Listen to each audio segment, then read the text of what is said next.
Ainda me recordo que a coragem de alguém dizer-se espírita significava perder relacionamentos afetivos, amigos, posição social, lugar de trabalho e etc. Eu era muito jovem, então, quando começamos essas atividades espirituais. E como era o resultado de um fenômeno mediúnico, do qual não nos podíamos libertar, fomos à então União Espírita Baiana, hoje Federação Espírita do Estado da Bahia, para escutar um jovem orador que visitava as cidades, levando a noção exata de o que era o Espiritismo. Havia no Brasil um órgão de imprensa muito considerado, que tinha sua sede no Rio de Janeiro. Chamava-se A Noite Ilustrada. E um dos seus funcionários trabalhava para conseguir sócios para essa empresa cultural e artística. Durante o dia, ele se dedicava a fazer a corretagem, a encontrar anunciadores no Brasil para esse órgão de muito efeito cultural da cidade do Rio de Janeiro. Mas às noites, ele se dedicava a divulgar o Espiritismo. E naquele domingo, dia 4 de setembro, ele deveria proferir uma conferência na União Espírita Baiana, na sua atividade às 10 da manhã. Como eu frequentava, vez que outra, a União Espírita Baiana, na época, Salvador talvez tivesse 4 ou 5 centros espíritas de portas abertas ao público, o maior número era de grupos familiares, eu fui escutá-lo e fiquei deslumbrado. Eu contava 18 anos e aquele orador havia penetrado no âmago da minha alma. Eu nunca houvera ouvido um orador espírita. Aqueles que proferiam as conferências, então, seguiam a tradição.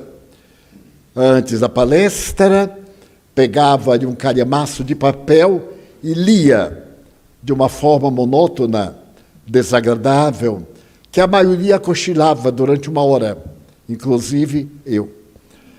Porque dizia, mas não dizia nada. E eu ia, porque todo mundo ia, mas não conseguia penetrar no âmago. E aquele rapaz, que na época tinha 31 anos, falou sobre Cristo Jesus. Eu tinha ideia que o Espiritismo nada tinha a ver com o cristianismo. Mas o tema que ele havia escolhido foi muito peculiar. O encontro de Jesus com a mulher samaritana.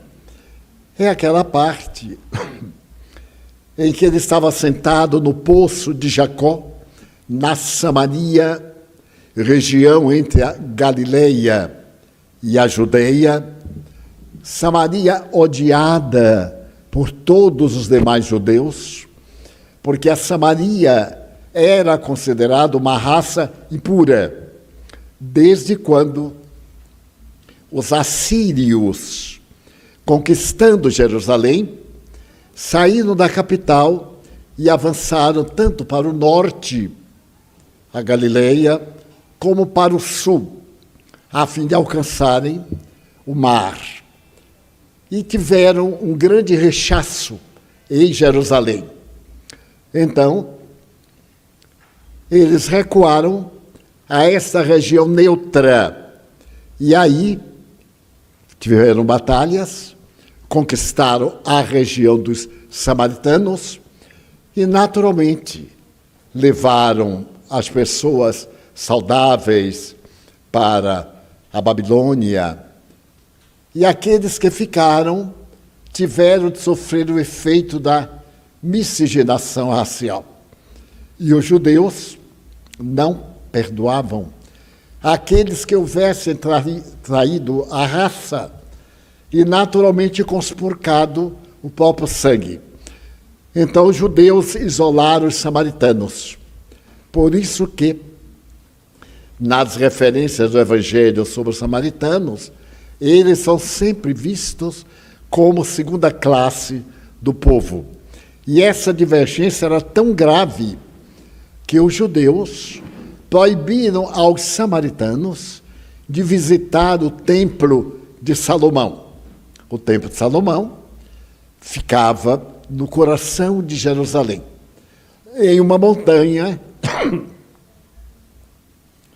que bordeja um dos córregos mais famosos da capital de Israel. Naquela oportunidade, como era natural, estando ali aquela raça diferente, o biótipo humano samaritano, samareu, era bem diverso do tipo israelita. E desta forma, eles ficaram sitiados por inimigos da sua raça e por inimigos que invadiram o seu território. Mas mantiveram seu contato com Deus. Na região da Samaria, há uma cordilheira, e nessa cordilheira ergueram um templo a Deus, já que não podiam visitar o sagrado templo que Salomão reformou e Herodes, o Grande, embelezou para agradar os judeus. Jesus, sendo judeu, deveria manter aquele mesmo preconceito contra os samaritanos.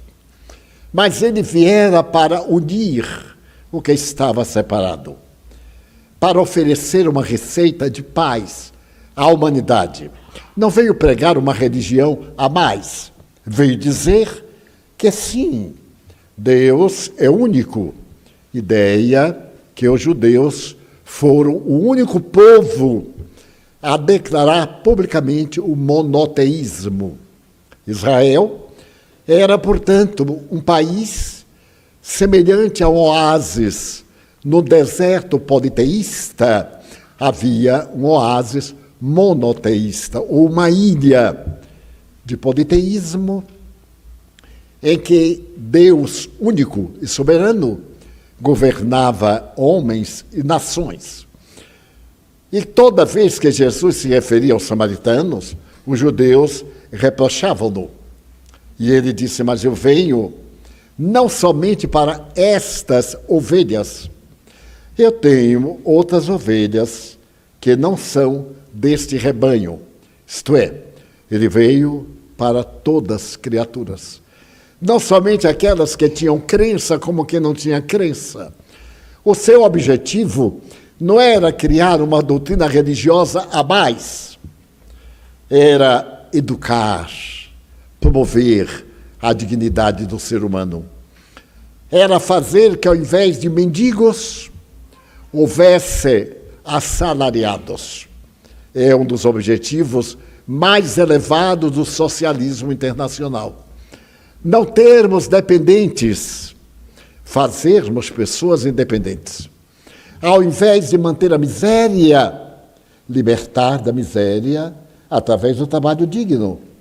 Todo aquele que pode trabalhar não tem necessidade de ser mantido, nem pelo Estado, nem pelos demais, porque ele não é um peso morto sobre o organismo social. É alguém que necessita de ajuda, de impulso, de estímulo, mas que pode ter uma vida independente dentro do seu padrão socioeconômico. Foi essa a proposta de Jesus. E por isso, ele disse ipsis verbis, um mandamento eu vos dou, que vos ameis uns aos outros.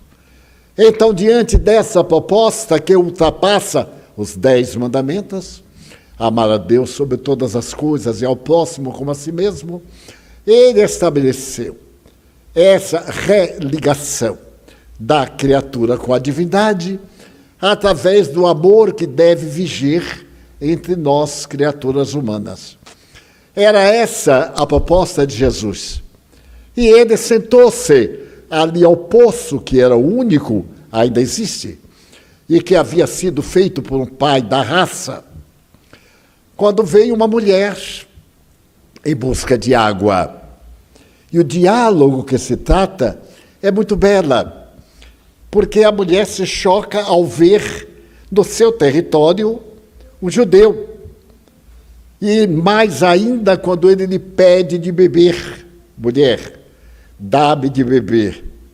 E ela contra-interroga: tu és judeu, como me pedes a mim, que sou samaritana, água para beber?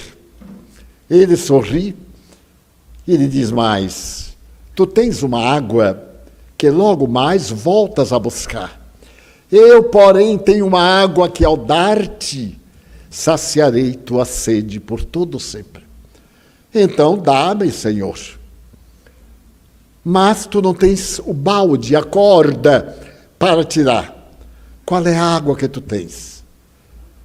E ele responde suavemente que o ódio, as distâncias que existem entre as criaturas desapareçam, que a dor de um seja a solidariedade de outro, e a necessidade de alguém prevaleça acima das suas posições sociais, econômicas e morais. Ela então olha para ele e diz: como tu sabes disso? Eu sei que os judeus esperam um profeta. E ele para e diz assim: eu o sou. O Cristo é muito interessante. Ele não disse Jesus, o Cristo de Deus. Equivale dizer que entre Deus e as criaturas humanas há um arquétipo, há um intermediário chamado Cristo, Buda, uma referência de perfeição, um ser transcendente, a quem podemos recorrer em qualquer momento, porque ele está entre Deus e nós. Jesus é o Filho de Deus que nasce, que nos dá a mensagem do Cristo e nos encaminha doce e suavemente para Deus. Eles dialogam. É muito fácil encontrarmos o Evangelho de João. Ela fica deslumbrada e diz mais: tu és o Cristo de Deus? Sim, eu o sou. Porque Jesus era o médium de Deus. Para que Deus entre em contato conosco, necessita de uma indução paranormal, de uma energia, de uma vibração. Eu faço um apelo a Deus: tenho fome, ajuda-me, e vem alguém me socorrer em nome de Deus. Ele se utiliza de alguém para me atender. Eu estou na escuridão, necessito de uma diretriz, e alguém se propõe a acender a luz do conhecimento para me libertar da estupidez, da ignorância. Dessa forma, aquele jovem de 31 anos vem fazendo essa abordagem que eu não conhecia. Porque então eu era católico e conhecia o Novo Testamento da missa. Eu era sacristão e sabia o ato de ajudar a missa em latim, o que era um absurdo, porque eu sabia e sei até hoje todo em latim, mas eu não sei o que é. Então eu falava uma coisa que eu não tinha a menor ideia. Por exemplo, o sacerdote chega, volta-se, abre os braços e diz: introibad ad altaridem. Entrai na casa de Deus. Foi João 23, que no grande concílio obrigou que se falasse o idioma nacional. Por que eu tenho que falar latim? Que não é meu idioma, que não foi o idioma de Jesus. Jesus falava o arameu, era um dialeto. O idioma era o hebraico. Mas como o povo era constituído de 12 tribos, cada tribo falava o seu dialeto e também um pouco de hebraico. Jesus falava, portanto, um dialeto que era a linguagem do povo e certamente arranhava o hebraico, como também um pouco de grego era muito comum, e um pouco de latim, porque era a língua imposta pelo Império Romano que governava 90% do mundo conhecido. Mas esse latim, como até hoje, era o chamado latim popular, o latim dos soldados, das legiões. Não era o latim das 7 colinas romanas, o latim de Cícero, o latim extraordinário dos filósofos, dos guerreiros, como Júlio César. Júlio César, esse guerreiro que se considerava divino, falava tão bem o latim que, além de haver conquistado o mundo conhecido, deixou também algumas obras em latim, uma das quais é chamada As 4 Idades. A outra é muito célebre, a travessia do Rubicon. O Rubicon é um rio que dificultava as conquistas. E César, no triunvirato, quando ele e mais 2 governavam Roma, atravessou o rio e legou para a humanidade uma das técnicas de batalhas mais extraordinária. Era, portanto, um grande iniciado cultural. E ainda tinha o latim da literatura. Então, o latim que ainda hoje se fala, mesmo em Roma, é o latim popular, da soldadesca, das legiões. Então, aquele jovem dissertava este encontro entre Jesus e uma pagã, uma mulher que não pertencia à sua grei, mostrando que todos nós temos direito ao reino dos céus, que é a paz íntima, a paz da consciência. Não adianta estarmos em paz. Do ponto de vista sociológico, o Brasil está em paz. Nunca houve tanto assassinato como agora. Nunca houve tanto feminicídio, assassinato de mulheres, por homens que não são homens. São projetos de indivíduos que se candidatam à dignidade da civilização, mas são profundamente covardes. Assassinarem aqueles que o repudiam, aqueles que estão cansados de sofrer do machismo ou das suas patologias diferentes. E então ele mata, psicologicamente, ele está se matando. Ele está matando nele aquilo que ele reprocha no outro. É a psicologia do indivíduo.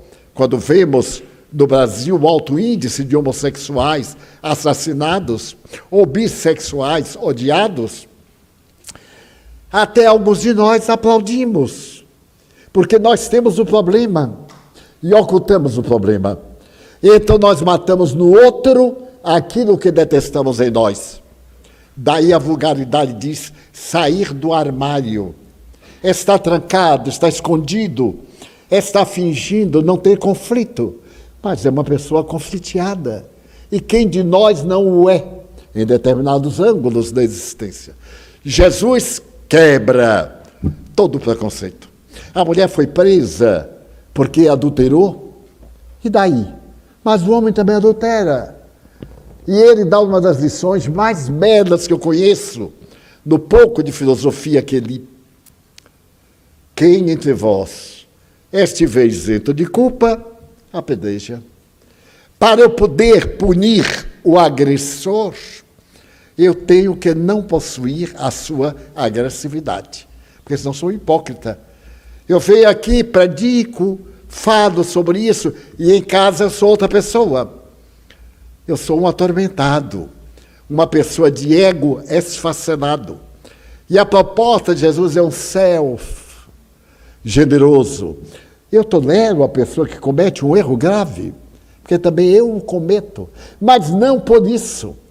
É porque, como dizia o apóstolo Paulo, eu faço tudo o que não quero, mas não consigo fazer o que eu quero.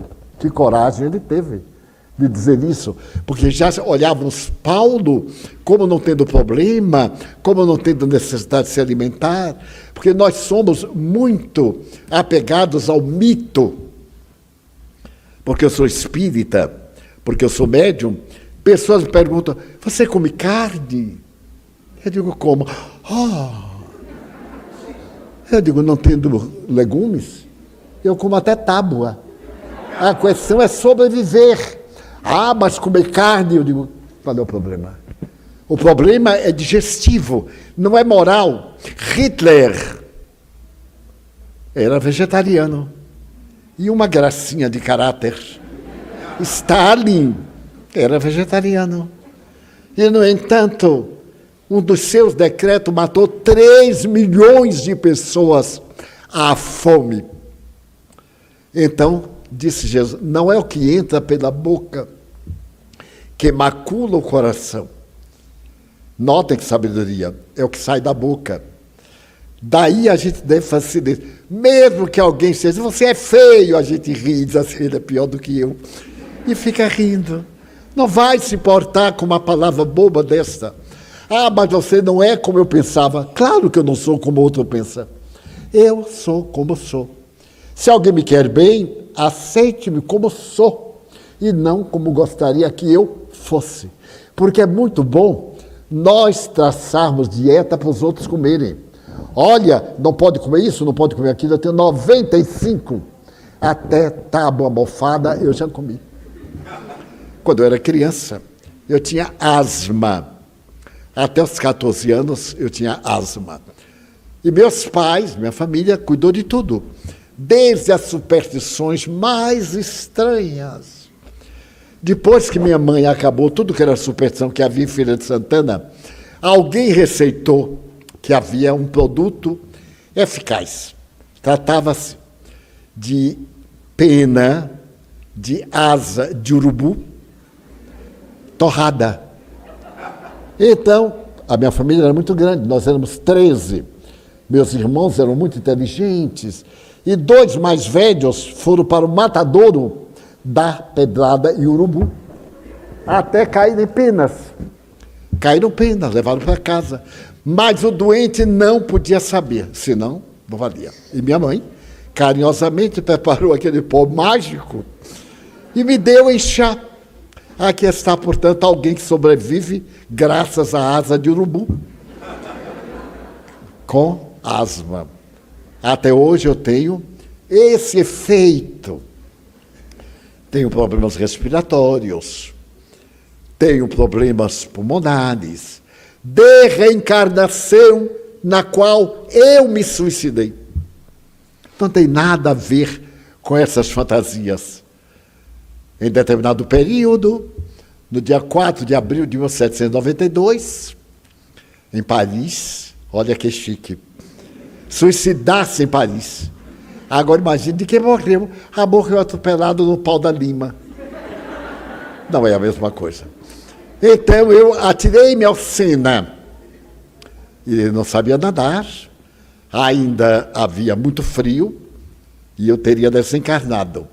Mas é tão peculiar que eu sempre detestei água.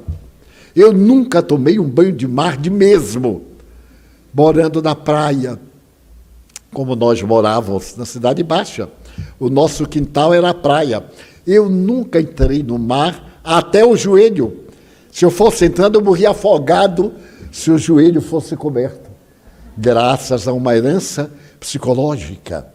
Portanto, esse arquétipo daquele que foi afogado permanece em mim. Eu me afogo com um copo d'água. Tenho que beber água com cuidado. Daí, o Espiritismo veio da palestra daquele rapaz falar do Cristo Jesus. Não era um vulto da Bíblia.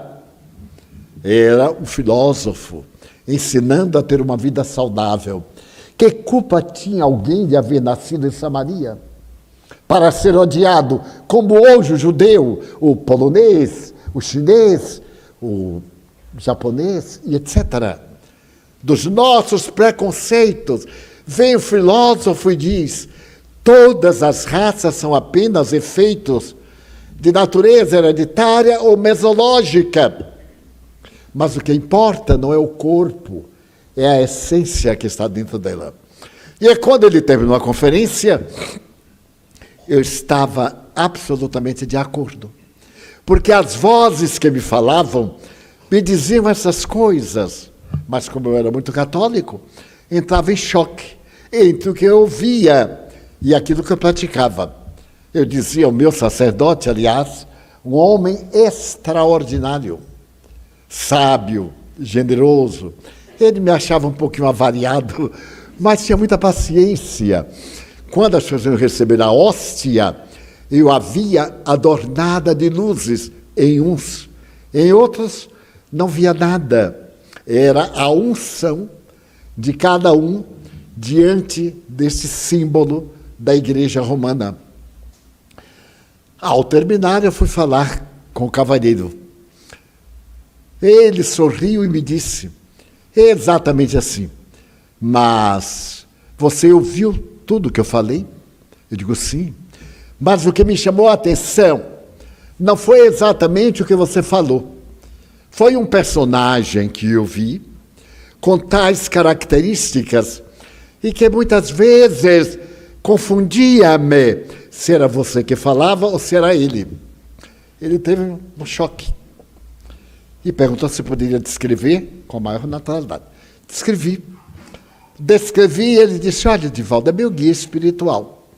Eu sou espírita há 10 anos, sou baiano, que resido em Governador Valadares, em Minas Gerais, e realizo essas viagens. Você frequenta algum centro espírita? Eu disse, uma vez que outra, eu venho aqui à federação.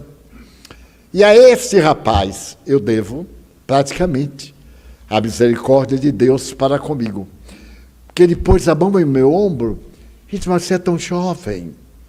Você já leu o livro dos Espíritos? Eu digo, não, eu não sabia que existia. E ele perguntou, onde é que nós poderíamos conversar? Eu não tinha família em Salvador e residia com Nilson em uma pensão que aceitava rapazes. E eu disse, olha, eu poderia pedir ao proprietário da pensão se ele permitiria levar uma visita por algumas horas. E eu lhe daria a resposta, se me dá seu telefone no hotel. E foi muito curioso que, conversando com o casal amigo, logo depois, eu disse, ele ficou impressionado. Mas eu também não tinha ideia do que era mediunidade, simplesmente via. E quando eu perguntava, como é que você vê? Como é que você vê? Vendo. Aparece, desaparece. Eu vejo o que quero, mas também o que não quero. Aí o casal disse, traga lá em casa. Tomaremos um café, hoje é domingo, hoje é à noite, e vocês conversarão. Café este, meu amigo, terminou no outro dia, segunda-feira, às 8 da manhã, porque o tema era muito curto. E ele me disse, Divaldo, você deveria, com seus amigos, o casal, criarem um centro espírita. Eu disse, mas como é que cria? Reúnem-se, oram, pedem a proteção divina, porque aonde se orar chamando por Cristo, ele estará presente. Eu disse, então, você nos ajuda? Ele disse, ajudo. Nessa segunda-feira, ele foi à União Espírita Baiana e pediu o estatuto. E dentro desse estatuto, nós criamos o centro que ele deu o nome. Centro Espírita Caminho da Redenção. E me disse, será o caminho da sua e da redenção espiritual de quem desejar. Então fizemos o estatuto nessa outra noite. E estabelecemos, mas nós não tínhamos aonde ficar. Na residência desse casal, havia uma mangueira muito bela.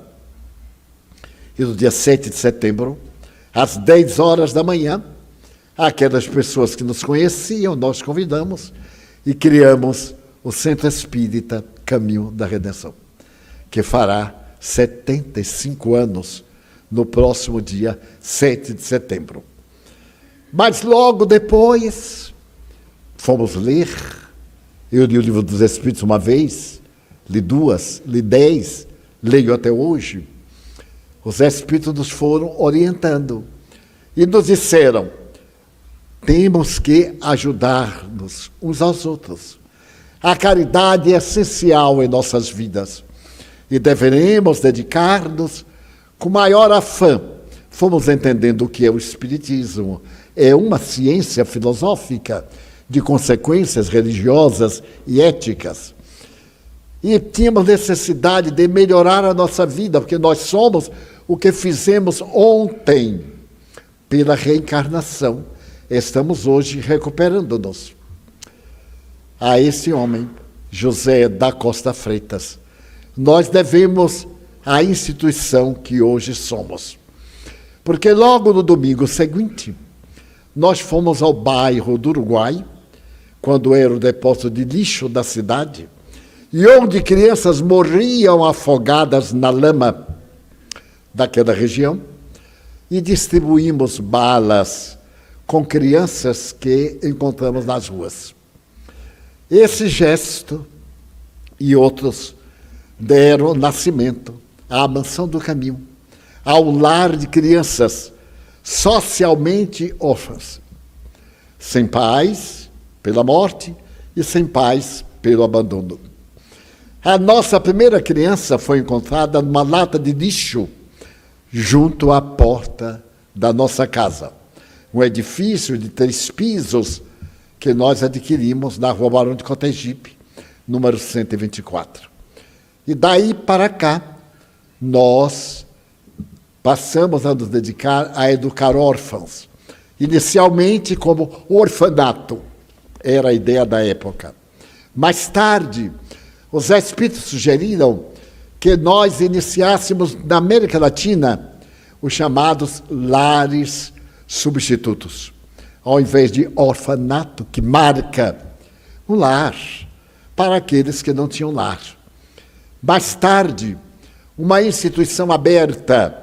Nós mudamos aqui para esta área de 80 mil metros quadrados e começamos a edificar 15 lares, onde pessoas que exerciam a função de tia educavam as crianças. E os senhores podem imaginar que vieram crianças de todo lado, de todo tipo. Até do Rio de Janeiro nós recebemos 5 irmãos. E jamais tivemos qualquer preocupação em analisar as circunstâncias através das quais recolhiam-se em nossa casa. Mas como ética, todos sabiam a sua origem, as circunstâncias, à medida em que foram crescendo.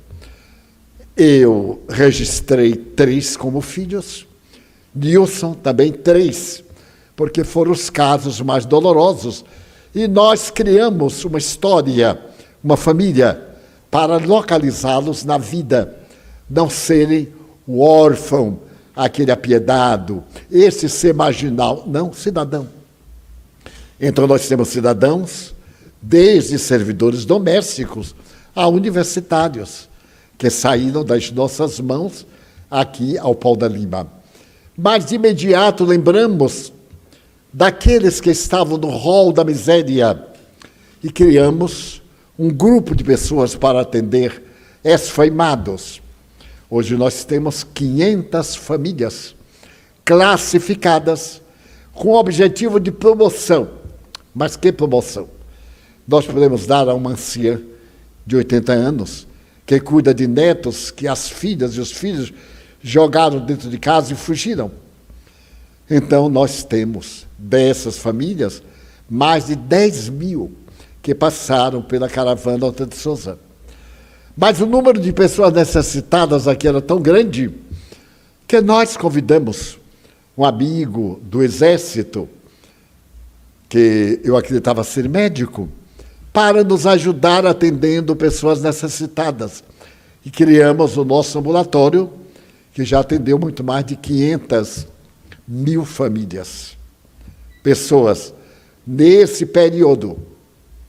E logo, de imediato, criamos a nossa creche, quando foram deixadas crianças recém-nascidas no salão, na portaria, na rua. E nós sabíamos, íamos buscar. Então, hoje nós temos 13 instituições que trabalham em nossa casa, como se fossem 13 instituições espíritas. Criamos uma casa para partos gratuitos, para partos naturais. Já atendemos, nesse período, um número expressivo. E é curioso, eu saio raramente, às vezes vou a uma repartição pública, um lugar, e alguém diz, meu filho nasceu lá. E outrem, então fizeram uma foto daqueles que haviam nascido aqui na mansão, com nós outros. E assim nós fomos procurando atender às necessidades. Criamos uma creche linda. A nossa creche é de uma beleza que quem entrar não sai nunca mais. Porque vai reencarnar como criança e vem correndo para a nossa creche. Eu achei muita graça.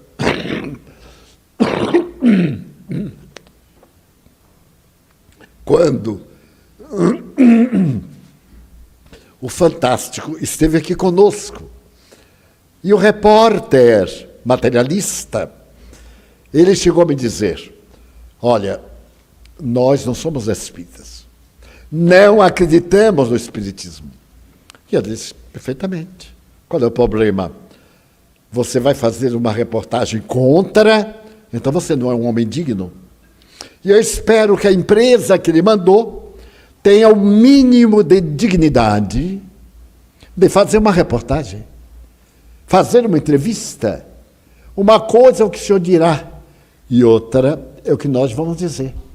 Porque se o senhor mentir, nós vamos fazer uma verdadeira e jogamos também no ar. Nem que tenhamos que vender tudo para desmanchar a calúnia. Ele não chegou à metade. Ele disse assim, olha, de volta, se eu não tiver cuidado, eu me torno espírita. Eu digo, não tenha não. Vai ser bom para você, porque o espiritismo está vivendo até hoje sem você. Então não é o espiritismo que precisa de nós. Nós é que em nossos problemas procuramos soluções. E o espiritismo é uma delas, para quem tem olhos de ver. Ficou muito amigo. Fez estatísticas de quantas crianças já haviam passado por aqui. 130 mil crianças. Porque nossa área compreende 400 mil habitantes nesta região. E então nós fomos multiplicando. E chegamos ao êxito de, nos dias passados, quando houve o Enem, a nossa escola intermediária apresentou também seus alunos. E olhando as nossas possibilidades com os colégios de Salvador, os pagos, porque tudo, sem exceção, é grátis. Sem exceção, é grátis. E nós não admitimos, até pessoas, às vezes, inadvertidas, vêm visitar e dão dinheiro. Eu digo, não, muito obrigado. Noutra ocasião você dá. Deixe para depois. Porque não queremos viver do Espiritismo. Porém, viver para o Espiritismo. Somos pessoas assalariadas, eu aposentado, o nosso presidente na ativa, todos, para darmos. Daí a nossa celebração com um seminário, objetivando a depressão e o estresse de ansiedade. E nós, eu estarei presente, doutor André Luiz Peixinho, espírita, o outro notável espírita, doutor Machado, psiquiatra, professor de psiquiatria da Universidade de Pernambuco, muito jovem, 31 anos, que estarão conosco.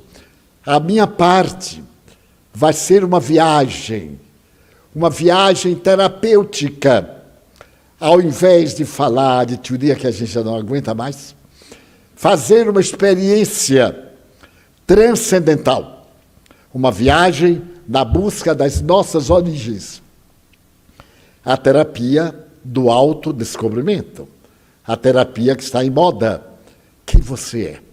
Antes de qualquer tentativa, mesmo nas problemáticas das saúdes orgânicas, procurar ver como é a sua vida emocional, para ver qual é a raiz da sua enfermidade fisiológica.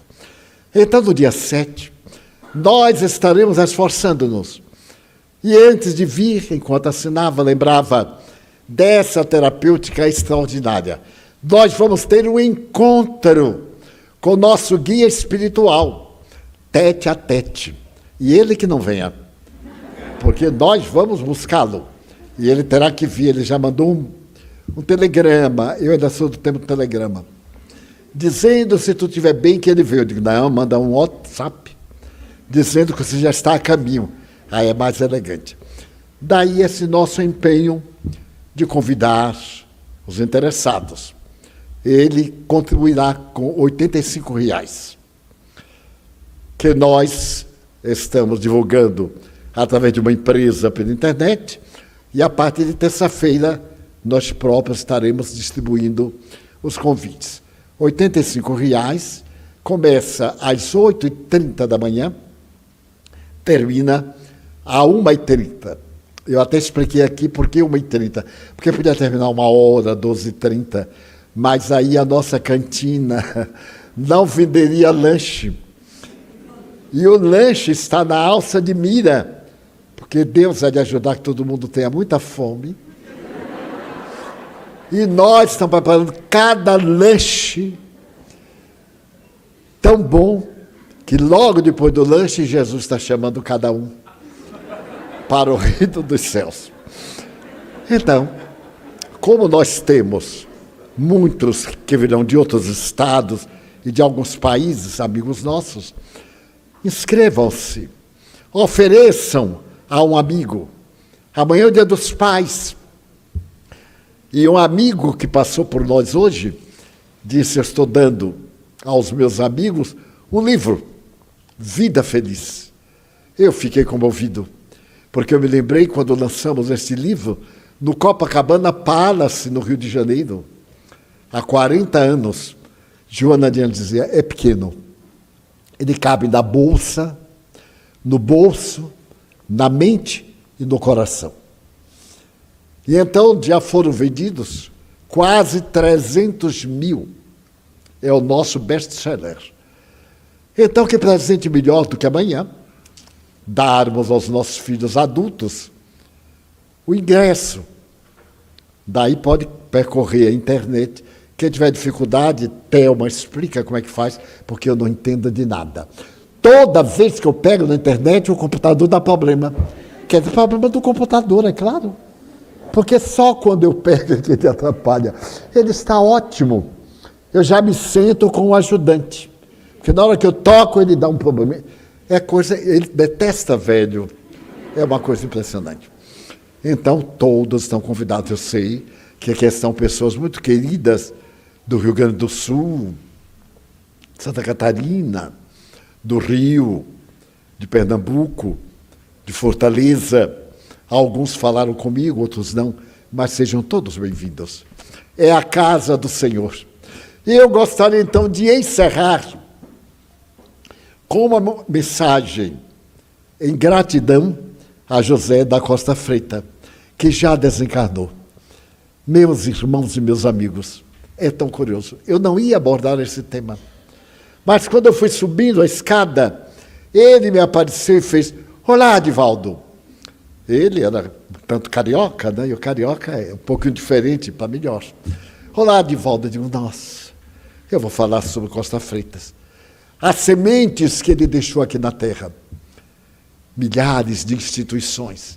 Ele hoje está além, e eu acho que ele deve ser um supervisor, para dar uma ideia de que o bem que nós fazemos é bom para nós. O fato que eu ia narrar é um dos fatos históricos da arte popular. A cidade de Milão, por volta do século XVI, estava no auge. E entre os muitos problemas, a cidade enfrentava um daqueles que diziam respeito à própria constituição da cidade, por causa das águas.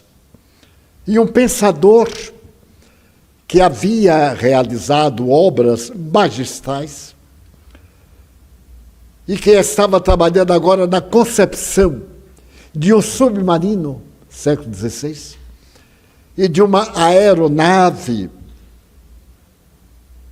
se ofereceu para traçar para a cidade de Milão os célebres canais milaneses, que até hoje dão à bela cidade industrial da Itália o seu aspecto extraordinário. Leonardo da Vinci estava entre os gênios do Renascimento. A literatura, a poesia, a arquitetura, a estatuária estavam no auge. E, principalmente, em Milão, destacava-se o museu iniciado por Leonardo da Vinci, que ainda existe lá, e está às ordens de qualquer visitante.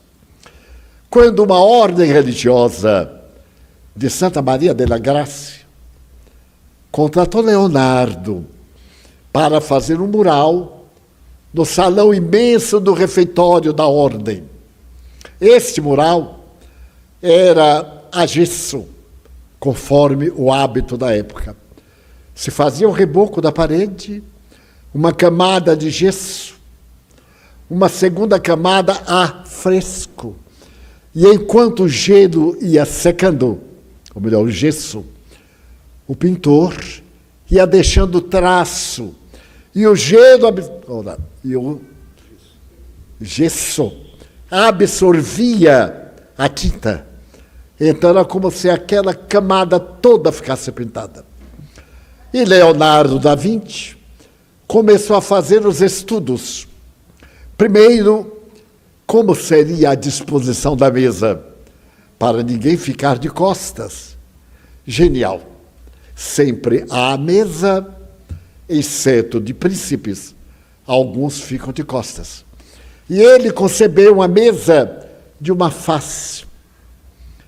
E o detalhe da mesa é tão notável que a toalha que foi colocada mostra o lado em que foi passado a ferro para a dobradura.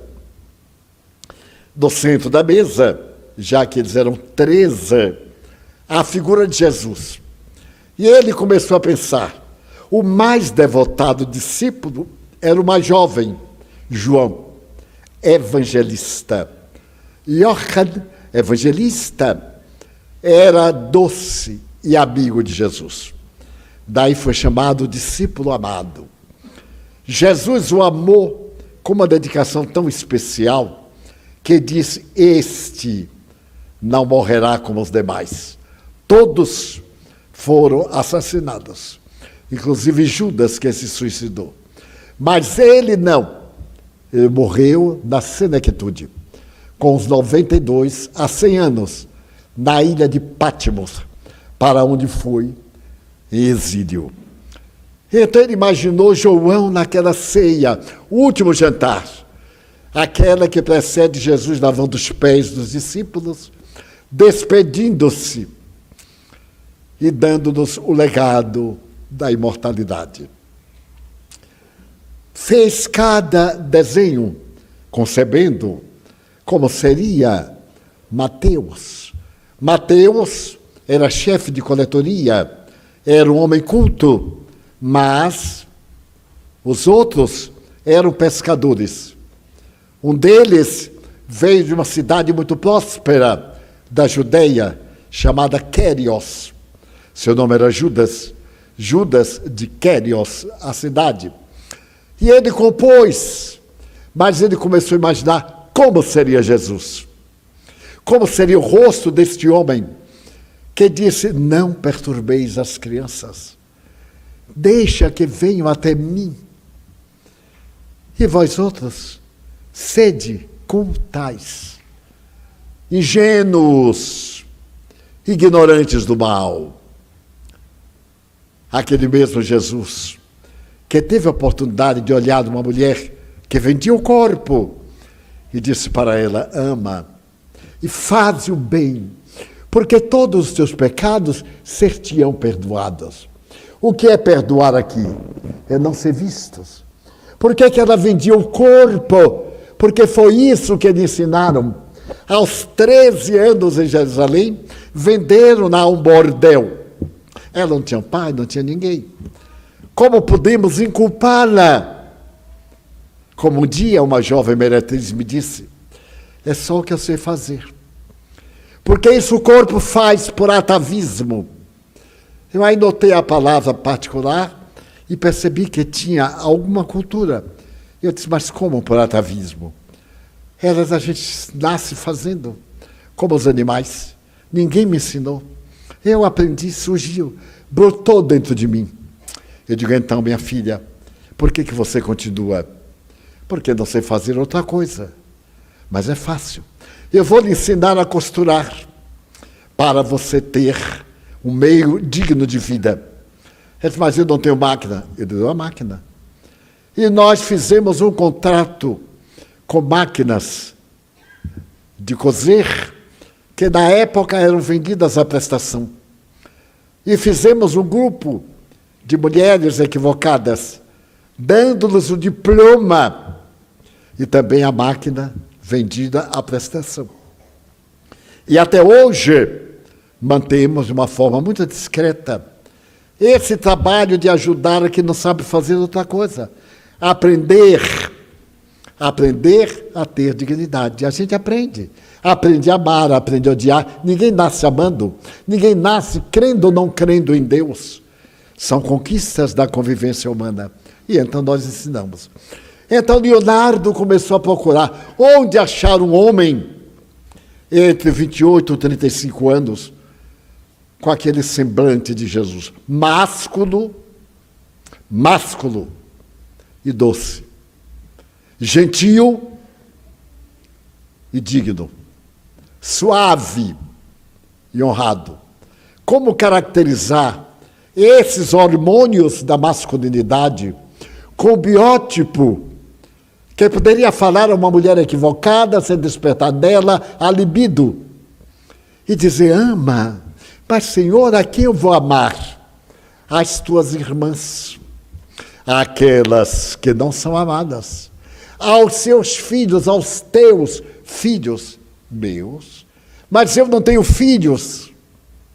Ama aos filhos que não têm mães, às mães que tu não tens filho. É muita coragem deste homem. Nós, as criaturas humanas, sabemos como é difícil ser gentil na hora amarga, ser fiel no momento do tropeço e permanecer quando todos desertam. Daí ele disse os que foram fiéis até o fim, porque é muito fácil ser fiel uma temporada, entusiasmar-se, mudar o palácio para uma chupanda e vice-versa. O negócio é ser fiel todo dia, hoje, ontem, amanhã, depois, com a mesma alegria na hora da dor e do sofrimento. Não é masoquismo, é coragem de enfrentar, de ocultar, como escreveu Chico Xavier. O espírita enxuga as lágrimas para depois ir atender quem está chorando. Porque todos nós temos problemas. Viver é um fenômeno biológico. Bem viver é um fenômeno ético. Viver bem é um fenômeno cômodo. Eu tenho dinheiro, vivo bem, mas não estou bem, porque muitas vezes na fortuna os conflitos estão comigo, as ansiedades, a solidão, as dores. Daí Jesus, ele começa a pensar, vai a um seminário, aqueles homens dedicados a Cristo, não achou nenhum rosto que o impressionasse, visitou cidades e desistiu de procurar um rosto que lhe servisse de modelo. Ia recusar a obra, a parede já estava forrada, a primeira camada de gesso já havia sido posta. Era só ele começar. Quando ele saiu caminhando pelos arredores de Milão e escutou o som de uma flauta doce. Eu me lembro de Zamfir. Zamfir foi o maior flautista do mundo no século XX. Até hoje é um gênio húngaro que comoveu a humanidade.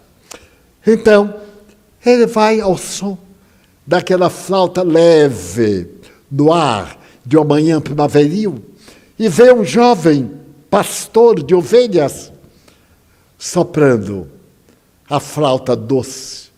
Ele se encanta, mas quando ele olha o jovem, era Jesus.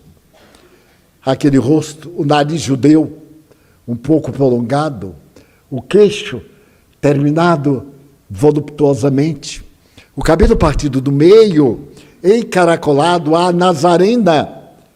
Era um rapaz. Havia nele uma beleza peculiar. E ele então perguntou: o que fazes? Sou pastor. Quanto ganhas? Nada. Eu pastoreio as ovelhas da minha família.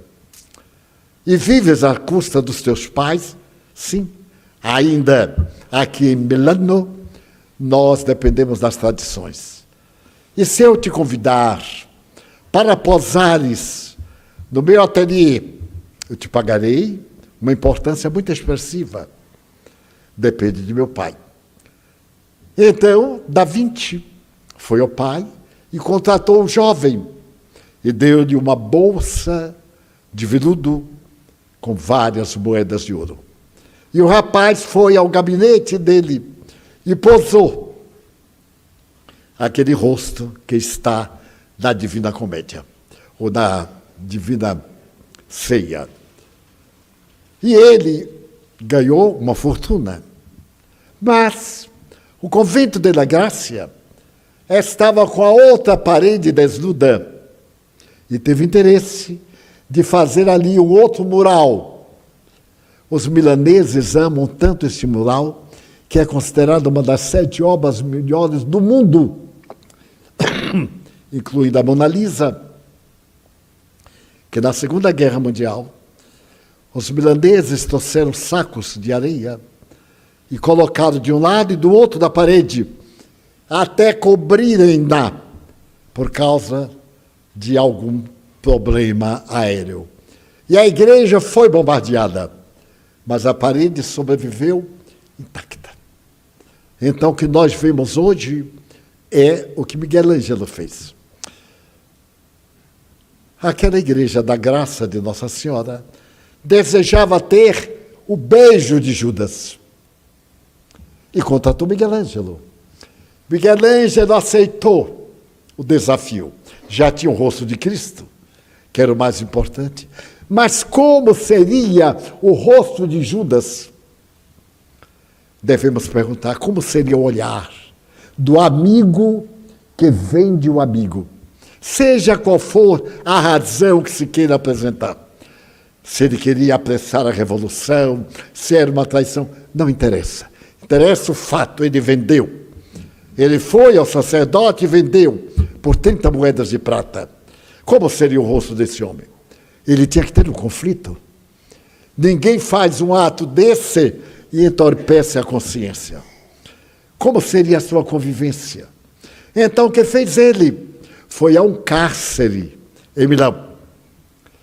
Os piores criminosos. O rosto era feio, era deformado, mas não era o que esperava Leonardo da Vinci. Por fim, ele desistiu de procurar o rosto de Judas. E certo dia, visitando uma prisão, mas sem interesse, ele passou por um dos cubículos do lado forte da prisão e viu, pela pequenina janela, alguém de costas olhando a grande janela. Mas esta parte estava dobrada sobre si mesmo. E isso dava algo estranho, nauseante, odiento, que ele parou. Era a primeira vez que um bandido lhe provocava um choque pelas costas. Parou, pediu ao diretor para entrar e ele disse: olha, é um dos criminosos mais perversos que já passaram pelo cárcere de Milão. Ele disse: mas eu quero ver esse homem. Então, entrou, o homem estava com algemas, com vários pedaços de ferro prendendo a parede. o semblante monstruoso, duro, severo. E ele então disse: encontrei meu Judas. Perguntou ao diretor se poderia contratá-lo conforme as leis. Ele pagaria ao homem uma importância para posar e desfrutar dos resultados depois. O diretor consentiu, foi firmado o contrato. E nos dias seguintes, Leonardo se transferiu para o cárcere. No primeiro dia, aquele ser monstruoso ficou à vontade com as suas expressões de ódio, olhando pela janela gradeada. Ao quarto dia, ele teve uma espécie de um surto, teve uma crise como epiléptica. E Leonardo pôde ver o seu rosto no momento da crise e o contraste com o rosto dele no seu estado de lucidez. Ao 10º dia, Leonardo disse: vamos parar. Não posso mais pintar você, porque aquele monstro saiu de você. Esse rosto não é aquele rosto que eu encontrei aqui. Cada hora seu semblante muda e eu não tenho como colocar isso. Então, o criminoso abaixou a cabeça e Leonardo percebeu que ele chorava. Mas o que passa? Você matou 2 meretrizes. Você destruiu a vida de alguns amantes delas. Você furtou, roubou, cometeu os crimes mais hediondos. Por que está chorando? E ele disse: não me conhece? Então, como eu vou conhecer um monstro como você? Eu sou o seu Jesus. Aquele Jesus que nunca tinha provado da libido, que nunca se tinha embriagado, que vivia da sua flauta doce dos rebanhos, que era ingênuo. Aquele Jesus de olhar, de esperança, que desejava o matrimônio com uma aldeã. Com o dinheiro que você me deu, você me destruiu, porque eu não sabia como gastar. Caí nas mãos de exploradores que me levaram para os antros de prostituição da cidade. E eu me perverti, apaixonei-me loucamente pelas ilusões, pelas drogas da época. Perdi o rumo. E a primeira mulher a que eu amei era comprometida com o bordel. E para tê-la, eu matei seu amante. Depois eu a matei. E assim por diante. Agora que eu estou pensando no meu rosto, que você pintou, eu desisto. Não me pinte mais. Procure agora um outro rosto. E a tela, o mural, ficou com metade do rosto de Judas. Aquele homem odiento, com uma parte suave e doce do olhar de Jesus, do rapaz que tocava a flauta leve. E a gente pode ver na sala, ficando no meio, Jesus. E olhando o semblante da amargura. Que desejo dizer?